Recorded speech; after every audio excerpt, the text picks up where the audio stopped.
This podcast will cover sensitive topics, so if you do have any triggers, I just wanted to give you a little warning beforehand.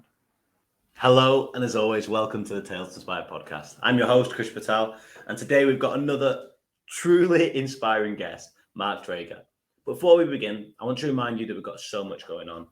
We've got our live events going on. We've got our support and our workshops that we're doing in the workplaces and in the corporate space. And we've also got our Schools to Inspire program, which is in schools and educational facilities throughout the whole of the UK.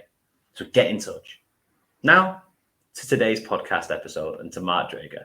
Now, Mark is from Canada and he shares his story of the abuse that he had as a child, but also the entrepreneurial spirit to where he is today, earning millions and being able to support so many people, but also feeling lost.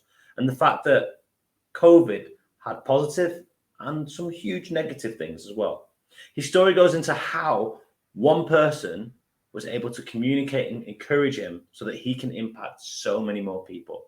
And the power of one can really make a difference to so many. I hope you enjoy, and we'll see you soon. Mark Drager, welcome to the Tales to Inspire podcast, mate. Krish, thank you so much for having me. I cannot wait to dig into my inspirational story. Can I say that? I'm not sure you can. Good start, though. Okay, never mind. Let's get into it. I love that. It's so much fun. Of course you can. You can say whatever you want, mate. So, Mark, let's go into your story, mate, and let's tell us who you are, where you're from, and we'll just take it from there. Yeah, I mean, in many ways, I am one of the luckiest guys in the world. You know, I like to tell people, like, I'm a straight, cisgendered white guy who grew up in Canada, which is like an amazingly free country, in Toronto, which is our city center, like it's our capital driver of the country. So it's like, you know, all opportunities are here, great schooling is here, like all of these great things. I grew up in an upper middle class family of entrepreneurs and business owners, and it's just like, man, I'm so lucky. And then on the other side of that, I grew up in actually an abusive home, if you could believe all of those amazing things that I actually had. So on one side, it's like, I can do anything and let's go and life is great and there's so many opportunities and I'm so not a victim. But on the other side, kind of this abusive home that I didn't even realize was as abusive as it was until I started bumping into all of these challenges over the last few years. And upon looking back, realized, oh man, you know, like things weren't so rosy. Wow. Well, I guess let's start from there then, shall we? So you talk about that home that you grew up in. Tell us more, siblings, parents, and what happened from the start, really, mate. Yeah, I didn't realize really, because when you're a kid, you, me, all of us, when we're a kid, this is all we know. And then you grow up and you start to look at other, you know, your friends, you go over to their houses and you're like, oh, I guess our family's a little different. That's weird. And then maybe you're lucky enough to have, you know, a girlfriend or boyfriend, a significant other, and you figure out their family's like totally weird. Why would they do things that way? Like, and then you get older still, you become a parent maybe, and you start to make the choice of what type of home you want. And so, up until kind of the age of 7, honestly, like the greatest childhood in the world. My mom and dad separated when I was born, but they were strong enough and mature enough to stay friends. So I never had the like push and pull of parents fighting with each other. I grew up, my mom and my aunt moved in, so it was like my mom, my aunt, my sister, me, and until I was 7, you know, we would travel down to Florida in the winter for these winter breaks, and my grandparents had a cottage. We'd go up to the cottage and all my cousins were there, and we'd spend a whole summer up at the cottage by the lake, like swimming and playing and all this stuff. And honestly, it was pretty awesome. And so I had this like great childhood, but then when I was 7, my mom got engaged and got remarried. And what she didn't know at the time, and I don't blame her for this, but what she didn't know is the man that she married hid the fact that he had a mental illness, that he had the manic side of bipolar. So when people are bipolar, they usually have the mania side, the manic side, and then the depressive side. He only had the mania, which would come up in these 3, 4, 5-week cycles of being extremely what we would call high, right? Sleeping only 2 or 3 hours per night, coming up with all of these big ideas, being super aggressive. Like, imagine someone who's like really, really intensely excited about everything all the time. That, paired with the fact that he was an alcoholic, a very angry person, refusing to medicate, all these crazy ideas. And so very quickly, my childhood was like, hey, my mom, my sister, my aunt and me, all of these great things too. Oh, now I'm the youngest with older step siblings. I now have a stepfather. My aunt has moved out. My dad remarries as well very quickly. Uh, and now I'm the youngest on that side. So I go from like me and my sister to me being like older stepbrothers, older stepbrother and stepsisters, kind of a bananas home. Within a few years, my mom and my stepfather have another child. So now I have a younger brother at the age of 11. Then they have another one. And, from kind of 8, 9 to when I moved out of the house at 16 because I told my mom, I just can no longer live here. I can't do this anymore. I have to leave. I don't know how I'm going to do it, but I just can't. Those years, just like I don't know if we can swear, a lot of stuff went down. Yeah, you can, mate. You can as well. A lot of shit went down over those really formative years. And that must be so hard because family dynamics are difficult, but especially as a child and that happening to the adult's the one going through that. Did you try and support the adult or did you kind of hide yourself away? How were you able to protect yourself? When I was young, I became very good at blending into the wallpaper, we used to say, right? Like making sure, when you're a kid and and it's bedtime, I used to I'd be like, I know that my bedtime was at 8:30, and my kids do this even, and it'd be like, you look at the clock, it's 8:32, it's 8:35, and you're just trying to sit quietly and not like have anyone notice that it's like you don't want to notice that you're staying up past your bedtime because you just want to watch the show or be on your computer. My kids do this all the time, like oh, I didn't notice that bedtime was 15 minutes ago. Oh well, that is what you just get really good at because when someone in your house, when you never know if they're going to be like just intensely and violently angry, not hitting, but just everything short of that. Coming I can remember, like coming within inches of your face and them being so intensely angry that you could like smell the alcohol on their breath and you could feel the heat off their breath on your face and you're a little kid. And maybe the only thing that you did wrong is like you didn't wipe down the counters after doing the dishes. Or, I used to have to chop firewood or cut firewood at when I was like 10 years old for an hour a day after school. And if I didn't cut the wood in 12-inch segments and 1-foot segments so they'd fit in the fireplace, but I was like, maybe it was 14 inches, like I would get in trouble. If I would stand on a Saturday when we have these family projects, like digging a hole through clay, like weird stuff, right? Like digging a hole so we could put a post so that way we could put up a laundry curtain or something. And if it wasn't my turn to dig or whatever, but I was standing with my hands in my pockets because it's November and it's cold, then I'm lazy because if your hands are in your pockets, you're not ready to work. Like, again, I didn't quite realize until I was older that all of these things I was picking up, all of these like what I call like pressure cooker, trying not to piss people off, trying to just get by, trying to not be seen, trying not to be heard.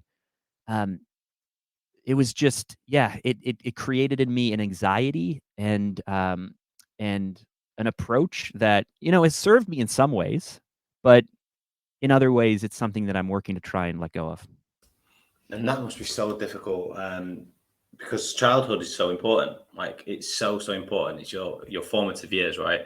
And it's so common that we go through things in our childhood that we don't recognize are difficult until we become an adult. And often we don't even recognize it then. We just do it and we take it out on others. So for you to have that recognition is incredible. And I'm sure we'll find out why you had that recognition in a little while. But where does your journey go from 16 years old, mate?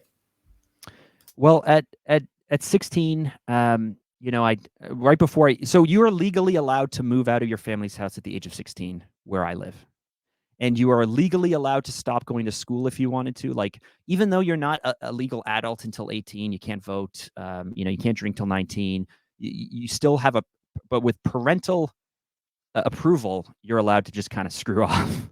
So right before I turned 16, and there were times before that, like there were times when I was 11, and I got up the courage to ask my mom if I could go move somewhere else because I didn't want to live there. And she said, "Where are you going to go?" And I said, "Well, maybe I'll go live in with my dad."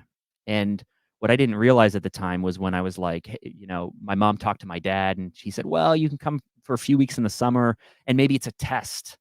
And so, like, as a kid, as an 11-year-old, right, I'm like, okay, so I'm going to go live with my dad for a few weeks. And for me, I was like, if I do a good enough job, this is my ticket out. I didn't realize that my dad had no interest or no intention of me living there, and that they were just doing this to placate me. And so at the end of the time, I'm like, I was good. I did my chores. I did my dishes. It was a great summer. I had a good time. Like, okay, I'm ready to leave all of my friends. I'm ready to stop seeing my family. I'm ready to change my entire life to make this move to my dad who lives a few hours away. And my mom's like, "Oh, your dad had no intention of taking you in. That's not going to happen." Oh, I guess I didn't do a good enough job, or I guess, I guess that's just not what's going to happen. And I didn't know that that was a big deal until a therapist pointed it out to me. And within the same year, my younger brother was born, which changed everything. But my mom got really, really sick. She actually ended up getting an infection in her foot, and the infection happened during a surgery, a very small cosmetic surgery, but it turned to gangrene, and the gangrene turned to blood poisoning. And within 3 days, she had to go from just this really small cosmetic surgery to actually being hospitalized for 6 weeks, having to have reconstructive surgery because they had to remove part of her foot and do skin grafts, and her lungs filled with blood. And for many nights, the nurses had to wake her up every hour because they thought she was going to pass away.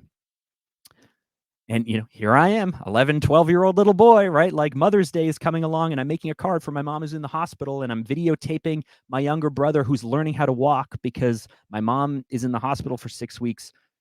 And we don't talk about what's going on or anything, as she's dying. And, it's just something that happened. I was like, never thought of it until my therapist pointed out, oh, so hold on. This happened, and then this happened, and then this happened, and this happened, and then this happened, all in the course of like a year and a half or 2 years. That sounds troublesome or whatever. And that's what I've been learning at this point in my life, is that when we look back, if you asked me a year ago or 2 years ago about some of these high points, I didn't even not only did I not really remember how big of a deal these were, I didn't even string together that they happened in a sequential order so quickly, and that there was so much change, there was so much uncertainty, I was under so much pressure that, frankly, no one really helped me figure out. Flash forward to 15, 16, I'm ready to get out of here, right? Like I'm ready to get out of there. So my sister is graduating from high school and going to university, and she is nice enough to say, "Hey, Mark, like I was gonna, I'm out of here. Like I don't want to deal with this family anymore. I don't want to do this, but I'm willing to live close. And if you and me can get an apartment, if we can figure it out, if we can do something together, I will stay here so we can do that." And that's what we did. My grades went up when I left home. Um, I worked harder. I made more money. I felt more free. And I can always remember, like I can remember the feeling of how sad it was for my mom to watch us leave.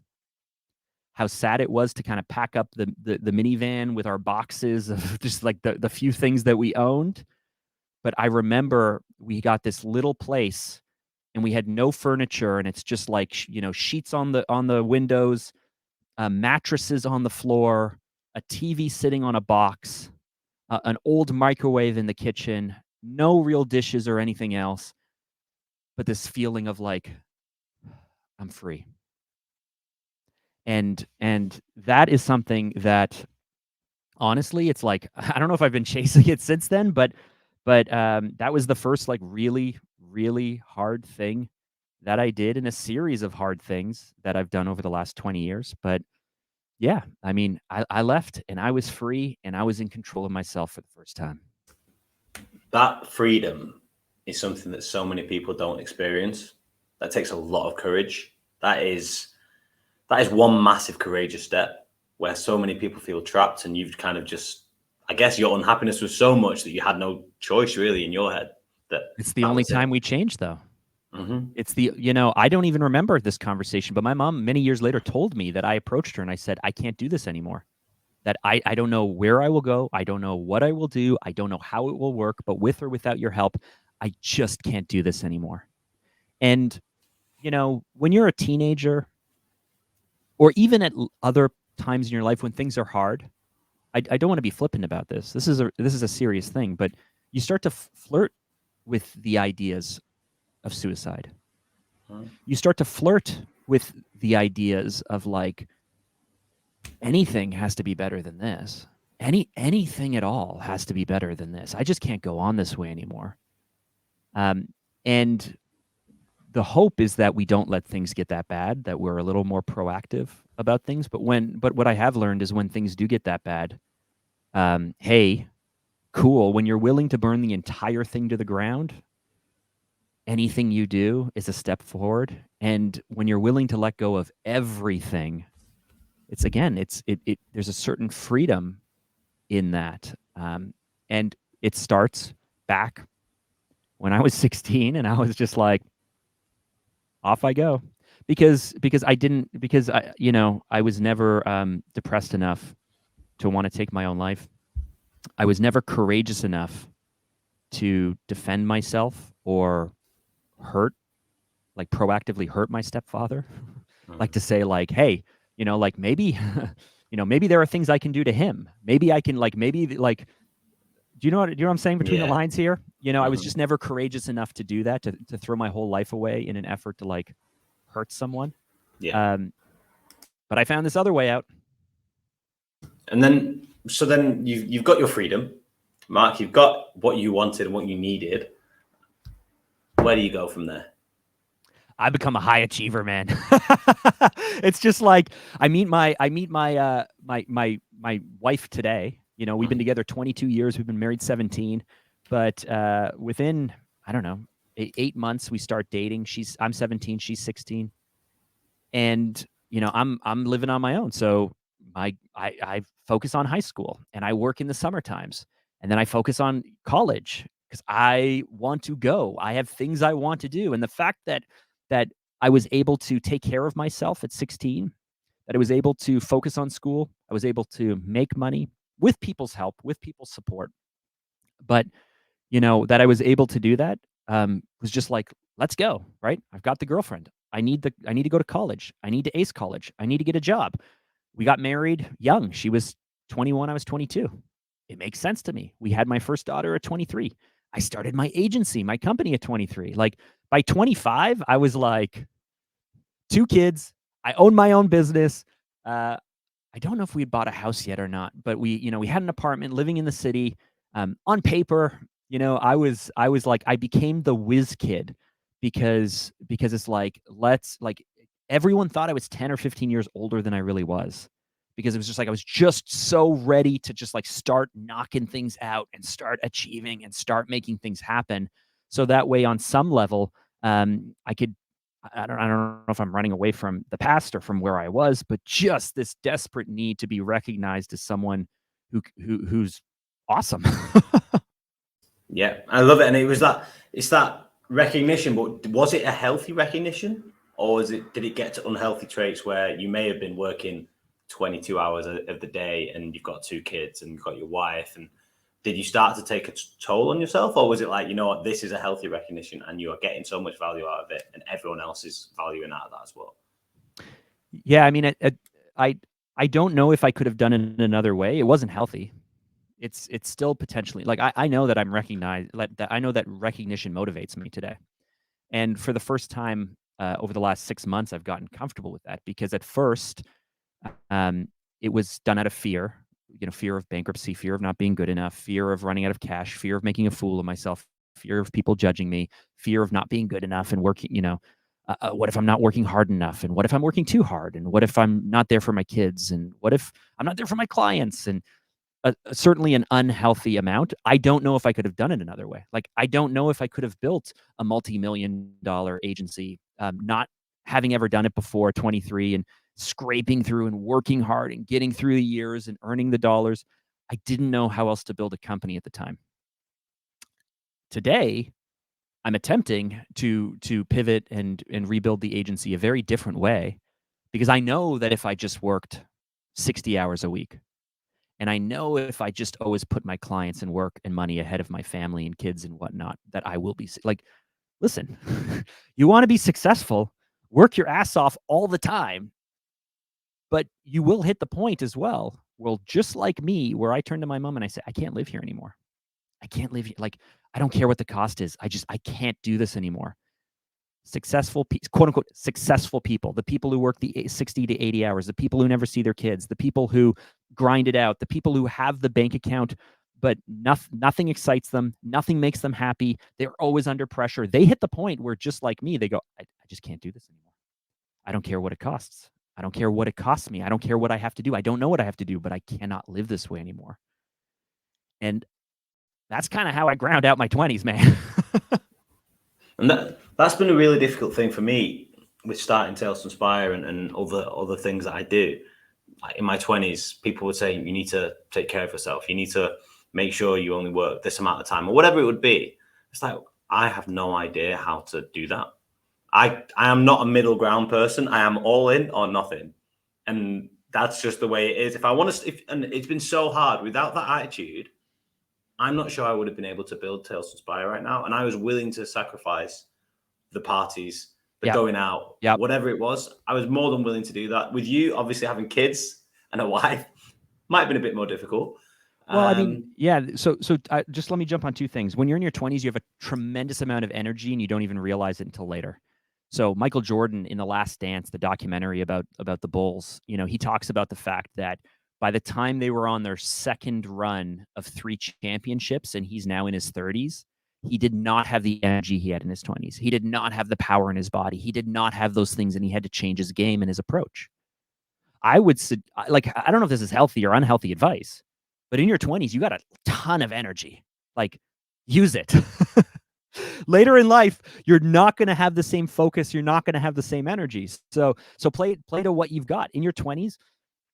Yeah, I mean, like, if I don't think there's anything wrong with sacrificing the parties. I don't think there's anything wrong with working 40, 50, 60 hours a week for something you want. I don't think there's anything wrong with living on ramen noodles and all of that stuff. And the people who say, like, you've got to balance, they're older people like me. Like, I'm turning 40. Balance is really important to me today. But back when I was 2 years into my company, and it's 2008, 2009, and the recession is hitting, and I have to fire my small team I have. My clients dump me, and we have zero money, zero projects, zero revenue for a few months. We burn through all the cash we have on hand. And when we do get a project, I have to focus all my time and energy on it so much that there's one morning where my little daughter, who's turning 16 now, but she's little at the time, she's 3. She comes in one morning when I had gotten home at like 3 or 4 a.m. from working. I hadn't seen her in 3 days because I'd just been working, sleeping. And I get up and it's 8:30 in the morning, and I look at my daughter and she goes, "Daddy, why are you crying?" I don't know why I'm crying. I'm crying because you're here and you're growing up, and I'm busy editing a fucking video for a company that doesn't give a shit about whether this is good or bad. So that way, I can earn enough money to pay the mortgage. But meanwhile, you're growing up and I'm missing all of this stuff. And I don't get to spend time with you. I don't recommend that for anyone, but I don't know how I could have gone back and done it differently at the time. Yeah, no, I see you, man. And that's the painful experience of it, and the reality of you actually seeing that, recognizing it, and then doing something about it, or maybe just getting older and wiser. That could be it as well. So your agency, mate, what was your agency? What did you do for your agency? And yeah, and it sounds like you still do your agency now. So how has it developed, and how's the journey been? Yeah, so in 2006, when that daughter that was a few years old that I was crying in front of, the week she was born, I decided that I wanted to leave the company I was at. I wanted to quit my job and do exactly what I was doing for that company, which was corporate video. That's what we called it in 2006. You got to remember, like, Facebook was just launching. There was no Twitter. MySpace was a thing. YouTube hadn't even been bought by Google yet at the time. So we were shooting videos on tapes. We were like digitizing stuff. When we wanted to upload something to the internet, which is what we say, we had to have special FTP servers for flash streaming files. Like, this is the old days. But I decide, like, hey, I'm going to quit my job. My wife isn't working. She's making no money, no maternity leave, none of that stuff. I'm going to quit my job. And I'm going to start this company, Phantom Media, and we're going to make corporate videos. And the pitch at the time was to my wife was like, hey, if I make this much money for helping one company, if I can help 10 companies, I'll make so much more money. That was literally the pitch. And she was like, I don't know. Are you sure? But she's like, okay, let's go. And so 2006, I launched the company, and I didn't know anything about marketing, and I didn't know anything about sales, and I didn't know how to speak to anyone. I didn't know who my target was. I didn't know how to package anything. Like when I launched, I had a business plan, but that was basically me just reading Michael Gerber's E-Myth, and just like kind of being like, hey, we're a video company that will make videos for anyone who needs a video. And I'd walk around and be like, do you need a video? If you need a video, I can make you a video. Anyway, that didn't work out so well. 5 months in, I'm looking now at, like, not only have we not made any money, not only have we lost money, but like the 20 grand I borrowed from my mom to start this company, like, it's about to run out and we're about to go bankrupt. So I hired a business coach, and that business coach really helped me go like, hey, Mark, like, why don't you create some packages? I was like, yeah, but you don't understand. Like, we can do anything for anyone. He's like, no, I know you can do anything for anyone, but, like, people don't understand what you're talking about. So, like, who do you want to help? And create a package. And even if they want to customize it later, at least you have a starting point, right? Like, what's the difference between helping a company in, like, make a training video versus a marketing video?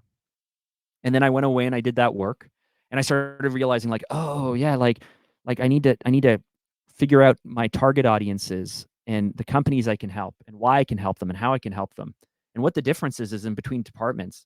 And I started realizing as I went through this that, like, oh, people don't want to buy a video. They want an outcome, right? They want the video to do something for them in its simplest terms, right? Like, I want the video to train people. So the outcome is, like, better understanding, better knowledge transfer, better retention, whatever it is. I want a video that's going to help me generate more leads. Awesome. Okay, cool. So you don't actually want a video. You want some kind of sales tool that's going to help introduce prospects to them and get them to move forward to the next step, right? And once I started realizing this and figuring honestly this stuff out and backing myself out of the guy who has to do everything, the sales, the legal, the script writing, the shooting, the editing, the graphics, the upload, the client relationships. Once, like, we slowly started to back our way out of it, things really started to take off because we became a real business. And it took me 3 or 4 years, like a very long time, of struggling to fix this, to figure all of this stuff out. But when we did, we were able to go to, like, and I say we because at the time I started hiring people, it was like 350 in revenue, like 350K in revenue, then 650K in revenue. And then within about 2.5 years of figuring this out, we were at like $1 million revenue. And then from there, it was incremental increases. And by the time we hit COVID, $2 million agency, 24 full-time staff. And then COVID kind of stopped all that as well. So. Man, and how do you get through, or how did you get through COVID? I mean, you said you had to fire people, you had to let people go, or were you able to get through it? How's the business? If you had to pivot it, how's your life as well as a family man? And I guess you got to spend a lot of time at home with the family as well, right? Yeah, it's actually been, it's the worst thing ever / it's been amazing. And let me talk about, I guess, or share why it could be the worst thing ever and yet it's amazing. In 2015, 2016, 2017, we're growing our company and our projects, and we're working on bigger and bigger projects. My team is growing. They want to have bigger brands. So now we're doing like television campaigns and commercials with like the NBA. We're working with international airlines. Like this little video company that I started with a camera where we're doing like since 2003, ABC Corporation has been like, that's where we started. And by 2015 and 16, we're pitching against huge agencies to be the agency of record for these international brands. And we're doing these big projects and we're doing these huge things that frankly we had business doing, but we were scrappy and we figured it out. And so COVID hits, again, multi-million-dollar company, 24 full-time team, full-time staff.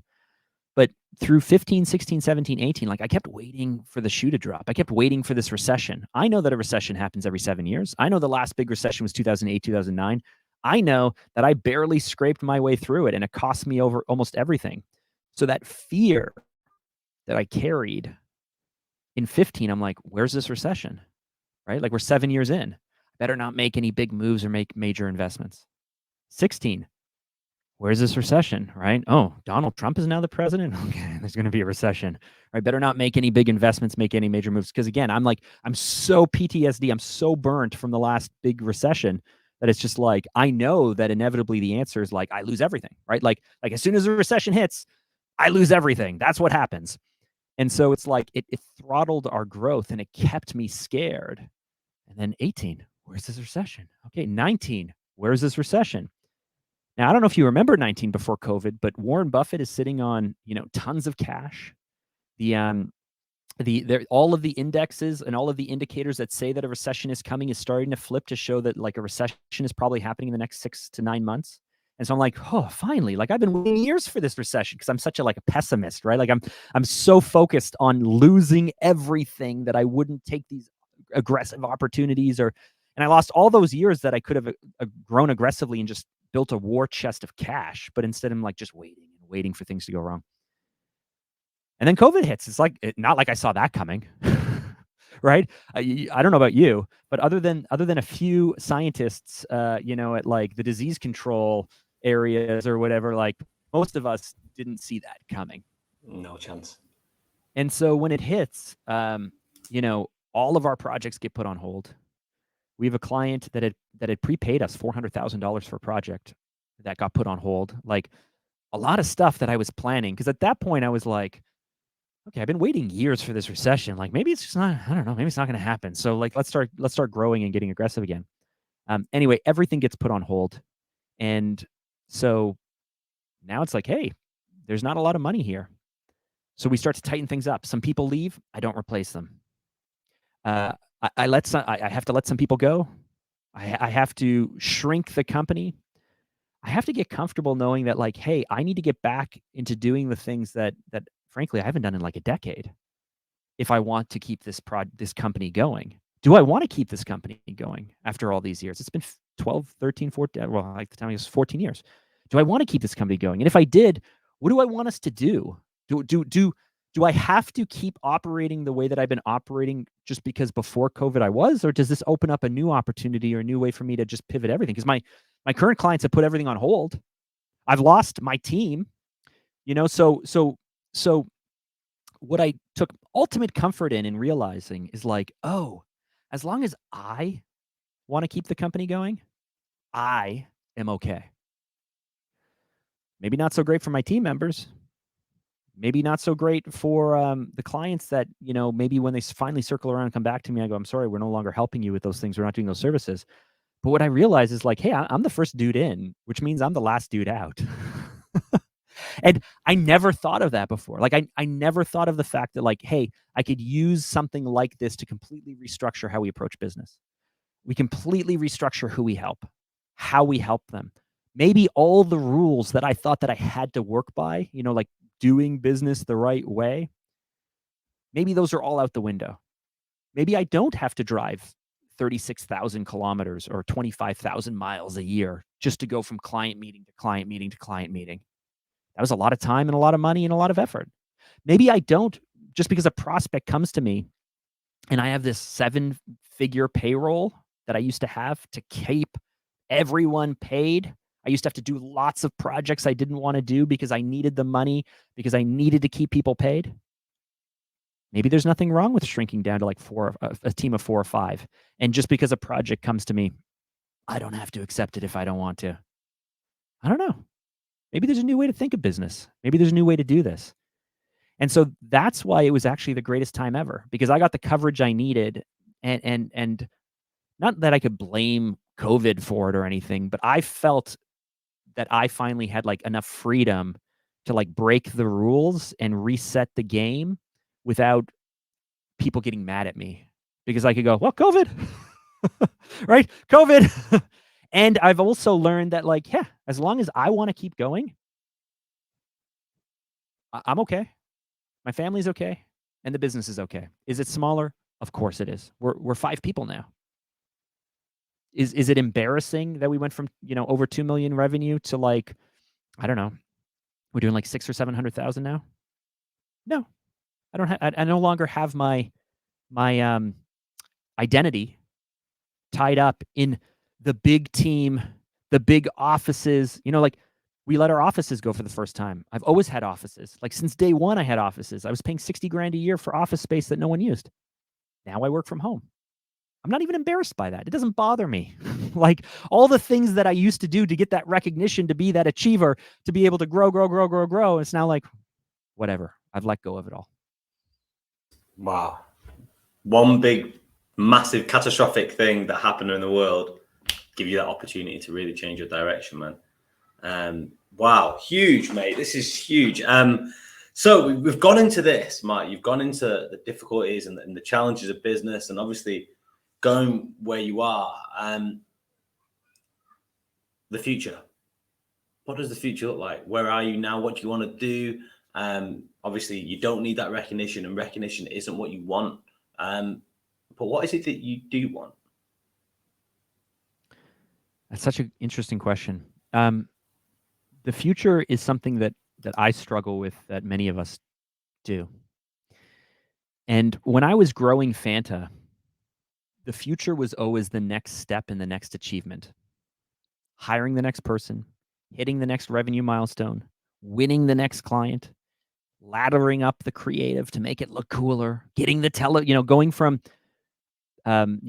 doing like internet videos to like online advertising to television commercials, right? Like, there's in the agency world, at least in the ad world, people judge you by the type of clients you have, right? You know, being able to, on several occasions, just like have like a 737 sitting in like an airplane, a 737 sitting in a hangar for the day. So that way, when we're shooting our television commercial, we can do anything we want with it. Like, that's pretty cool. Getting flown down to the Caribbean, so that way we can shoot commercials. That's pretty cool. But like, so it was like, for me, the future was always what's next. And then when I talk about this freedom, and when I say, like, once you're willing to burn everything to the ground, you realize a certain amount of freedom. With COVID and burning everything to the ground, I'm not going to lie to you. Like, it took me a year and a half. I rhymed it off as like, hey, this happened and this happened. This is the greatest thing ever. It was a year and a half of hell, right? It was not easy for the client who had prepaid us 400 grand. And 6-7 months later, I'm still sitting on the money in the company, and I can't spend it. I can't use it as operating capital, because when they come to me for the project, I won't have the cash. And my team that I had on staff to deliver this is sitting there going, and they're getting paid every week, 2 weeks, but where's that money coming from? And then ultimately facing the fact that, like, hey, I can't profitably deliver this project on this contract.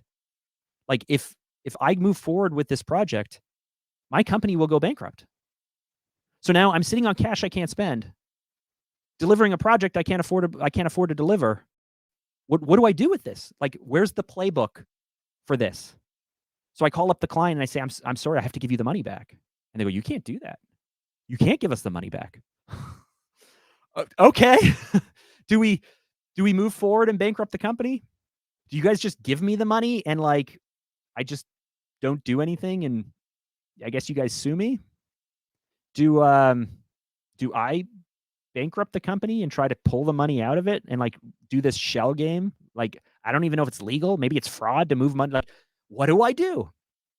And so it's not like it was easy, but when I was growing the company, the future was always positive and optimistic, because what was next was exciting and it was bigger and it was growing.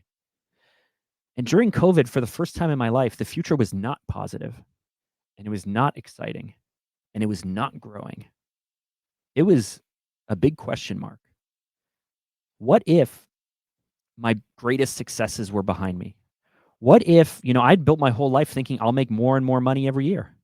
What if 3 or 4 years ago I made the most money that I will ever make in a year? What if that money that I was sitting on that I was going to invest in this or this is like all I have left and I have to stretch this out? What if the team that I had that I just had to let go of was the greatest team I'll ever have? What if the clients I worked on, even if I didn't like the projects, what if they were the best clients I'd ever had? What if the past was the peak?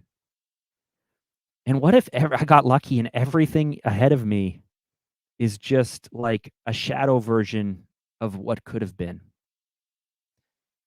And when you're living in that headspace, that scarcity headspace, that just kind of totally scared of the future kind of space, it is really hard to be optimistic. It's really hard to be excited about the future. It's really hard to make any type of investment or do anything. And I was there for like over a year. So much so that by last summer at this time, I decided like, I think I need to shut my company down. I don't think I can do this anymore. I don't think I want to do this anymore. I'm so burnt out and I'm so over it. And I just don't think I have enough energy to rebuild the way that, remember my 20s, 60-hour weeks, not seeing my kids, crying in front of them. Like, I don't want to do that again.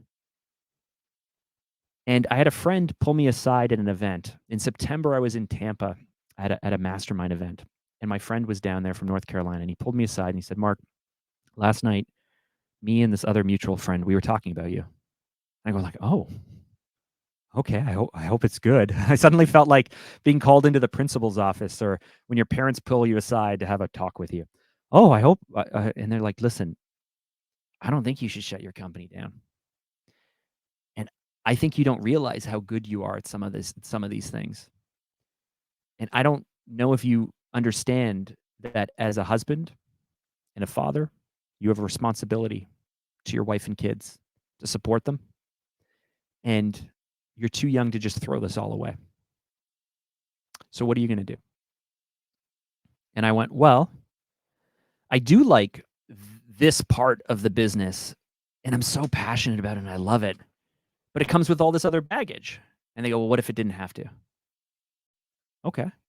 I do love the idea of holding on to Phantom Media. 15 years in, great portfolio, great work. But a lot of my team that made up the company are no longer here. Well, what if you could hire new people? I just didn't have confidence in that. But what if like the money that I have that I'm sitting on, I'm burning through right now because I'm just living off of this balance sheet. Like what if the money runs out? And what if the clients don't come? What if you could build the business differently? What if you could make that money back over a year or 2 years? And what if the last few years of you figuring this out wasn't you just screwing everything up? It wasn't you just pissing everything away. It wasn't you just being an idiot. What if this was the lesson you needed to learn now for the next chapter of your life? And suddenly, the future had hope, and the future was optimistic. And I would be willing to take a risk because if the risk goes wrong, it's okay. It's just one screw up on the many-year journey of how awesome the future is going to be. And closing down the office, as sad as that is not a big deal because it's not a sign of me being a loser and pissing it all away. It's a sign of me cleaning up the old version so I can make room for the new version. And bringing on the new team members is so exciting because it's a fresh start. And moving into these new clients and these new targets and what I want to do is me rebuilding based on the things I know that I'm the greatest at. And it's not the shit that I have to deal with anymore. This is a new era of what I can do and how I can think and who we can help. And suddenly it's like exciting as hell again. And I didn't realize, one, how many years, 15, 16, 17, 18, I wasn't the excited leader my team needed.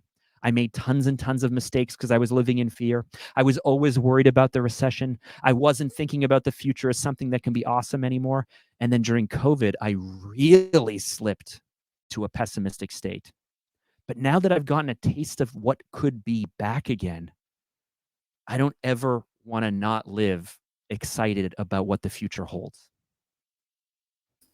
Now, that transformation of that pessimism, that different aspects and the way you view the world to this, the world can be anything that you want to set your mind and your heart to, is something that I think all of us can ignite in someone that we come across. Actually, every conversation we have, whoever that friend was that you had in Tampa helped you change the direction of your life. That is precious. Like, that is the thing that we can do for others and that others can do for us. Not just my life, my wife's life, my kids' lives, potentially the grandkids that may come. I was at Ed Milet's book launch. Do you know Ed Milet? Do we, Nope. you know, okay, Ed Milet is a speaker. He has a great book. He runs a mastermind and a podcast and he does stuff with Andy Frisella. I don't know if you know MF CEO Andy Frisella. Anyway, he's do you know Dean Graziosi and Tony Robbins and all these people? Yeah, of course. Yeah, of course. Okay, perfect. So he's in these circles. I'm at his book launch, and in his book, The Power of One More, which is an amazing book, but a few weeks ago, I'm at his book launch in Raleigh, North Carolina, at the location of this friend, that Stephen Scoggins, who turned to me and gave me this great advice. Ed Milet says, we all love the Matrix. We all love the idea of Neo, right? Of getting the red pill versus the blue pill, and every single self-help person and every single speaker uses this analogy, right? Like, would you rather live a comfortable life in a lie, or would you rather face the hard truth, but actually not live in the lie anymore, right? Red pill, blue pill. And that's cool, but Ed Milet takes it a step further. He says that I guess Neo is the one. And when he accepts the hard truth, and when he breaks the status quo, and when he turns everything around, he's the one. He's the one who's going to change everything. And what Ed Milet says is that in every happy family, in every successful business, there has been. And if you're listening to this, chances are you are that one in your family. When my friend Stephen Scoggins says, Mark, you have a responsibility as a husband, as a father, as a team leader, he's saying, Mark, you are the one. And when Stephen helps me, and when I step into who I can be and should be, I then help everyone else in my life and my family and hopefully the future generations of Dragers that will come to serve the world. So it's not just about Stephen helping me. It's about Stephen helping me so that way I can become the person I need to be for everyone else. And then they in turn will become the person they need to be for everyone else. And it's an entire ripple effect. And that concept of, I think it's amazing. So like the concept of you not living the life you want to live to the one you are living the life that you want to live impacts so many more people. The second always impacts more people, but for some reason we constrain ourselves to that comfort zone, that box, whatever you want to call it. Wow, Mark, amazing, mate. I am buzzing. Get in there. This is so good. I am one of the luckiest guys ever. You said you were the luckiest guy before in the world. No, that is me getting to do this. I want to jump into a few things. So I've got a quick fire question round, if that's okay. Anything you want, I'm game for. Boom, let's do this. So what I'm going to do is I'm going to start a sentence. You're going to finish the sentence. It's going to be quick fire. Shoot, I put so much pressure on myself for these things. Okay, I'm going to close my eyes. Let's go. Okay, let's do it. So let's go with life is about becoming the person that you could become. Love it. Work should be Fun. Family is Everything. Love that. The world Can be is whatever you want it to be based off of your perspective. I love that. I love that. If I was to speak to my 20-year-old self, I would say, chill the fuck out.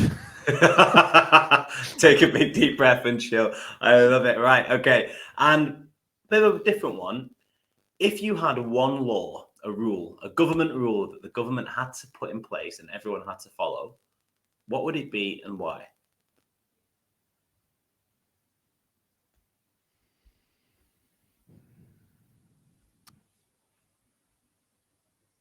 Gosh, I'm so sorry for that long pause. That's all good. The immediate thing I would say is we all have to do our part. So my governance solution would be to eliminate and fix all tax strategies and tax loopholes, so that way everyone feels the same burden of doing their part. You feel that everyone doesn't at the moment? Like too many. Come on, man. Especially Listen, I love tax strategies, and I love, the idea of multi-generational wealth, and I don't want to pay taxes and all that stuff, but I am more than willing to, provided we're all carrying the same in burden it together. Yeah, I have when I went to college in the US, actually, there were the guys who I played soccer with on my scholarship program from Denmark and from like Iceland and Scandinavia. And then they would always get paid. They always got paid every month. They get like a $1,600 check. And I was like, mate, you're playing soccer with me. How are you getting paid? You're at university. And he's like, the government pay us to get educated. And I was like, tell me more about this. And he was like, because we have high taxes and everyone contributes, we get paid to get educated. And I was like, light bulb moment, like, why isn't everyone doing this? But once again, we're talking about, and I agree with you completely on the tax side of things, that isn't it weird that the more money you earn and the bigger your company is, the less tax you pay somehow? Or the more you get away because with it? you have the more resources to get super fancy and all that. Now, I'm a fiscal conservative. So on the other side of things, it's like, I hate tax and spend. I hate it. But I have to believe that if everyone paid their part, there'd be more to go around, which would make less of a pressure on the middle class. And from what I understand about economies, entrepreneurship, small business, and the middle class, depending on how healthy that is, pretty much dictates what's happening in your country. So why don't we focus on those things?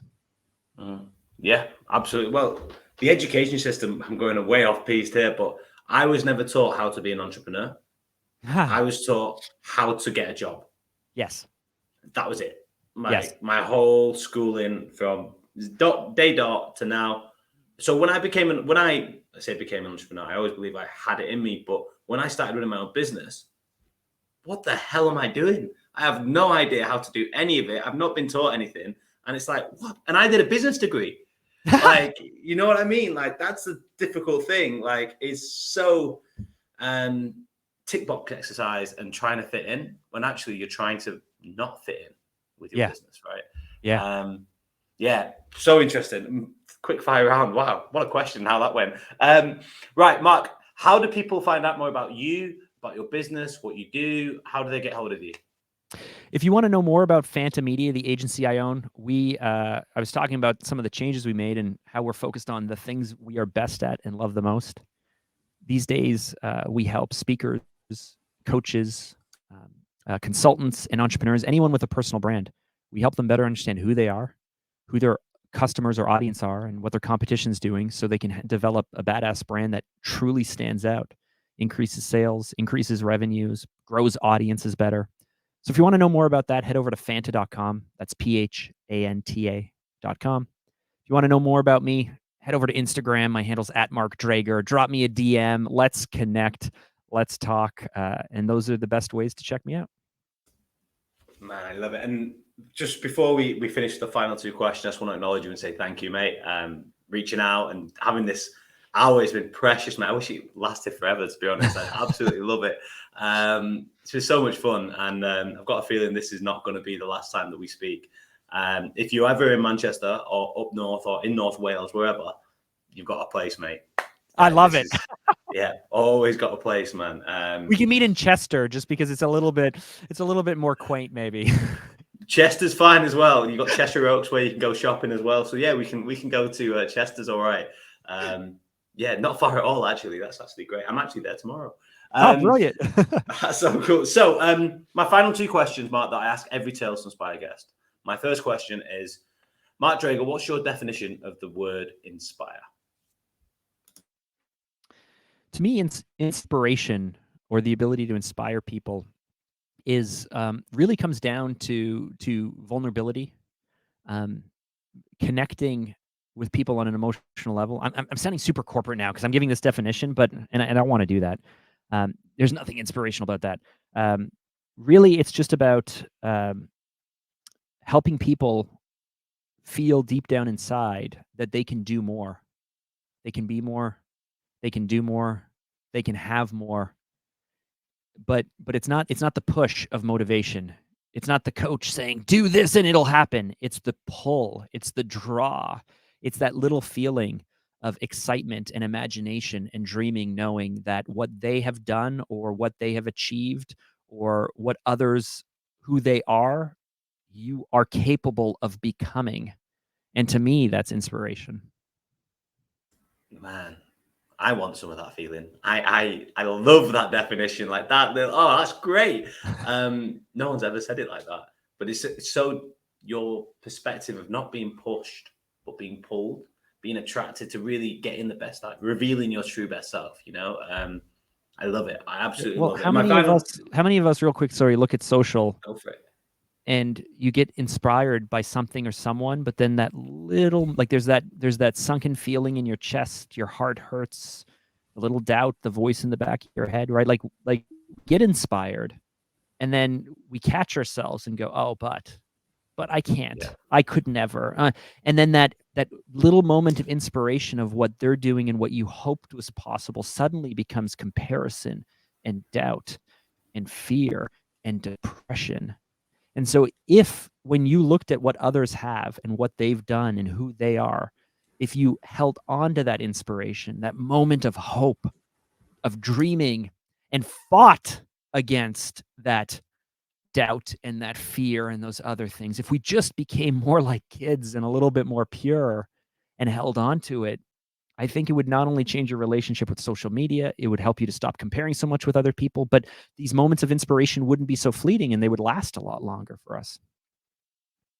No, I agree absolutely. That inner child within us, if we can connect more to that, then yeah, absolutely, Mark. And my final question, mate, is if you were to live the best life that you want to live, you get to in your hundreds, right? You're looking back, you've gone past the century, you're living in Chester, so you've got your letter from the Queen, you're doing well, you've done it all, right?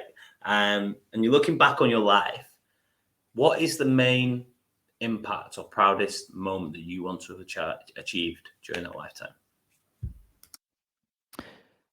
For me, it would come down to whether those that I've touched, hopefully mass numbers, sure. But when I think about my family, my friends, my kids, if people are following me on social, of course, if I'm able to connect with people, ultimately, uh, I want people to realize that they can do anything. They just can't do everything at the same time. But but you can do anything and you can be everyone. Now, when I say that, people are gonna go, "Oh, Mark, you're never gonna be in the NBA." You're right, I'm not gonna be in the NBA. So like let's stop playing the game that on the super out like I can't be the president of the US. Cool, I'm Canadian. I got it, right? Like, but within the spectrum of reality, there's so much you can do.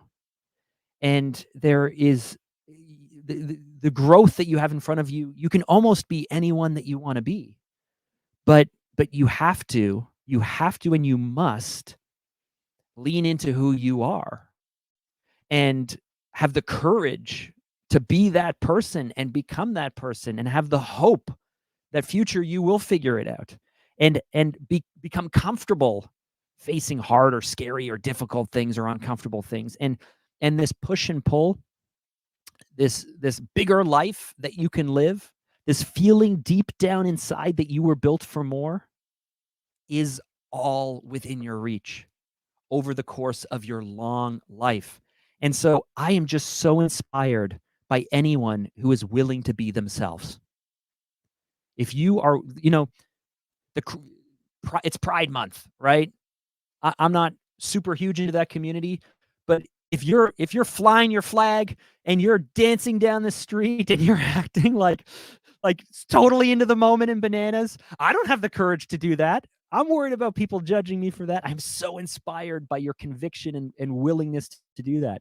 The business owner who puts it all on the line and faces failure after failure and setback after setback. Churchill says that success is about moving from failure to failure without a loss of enthusiasm.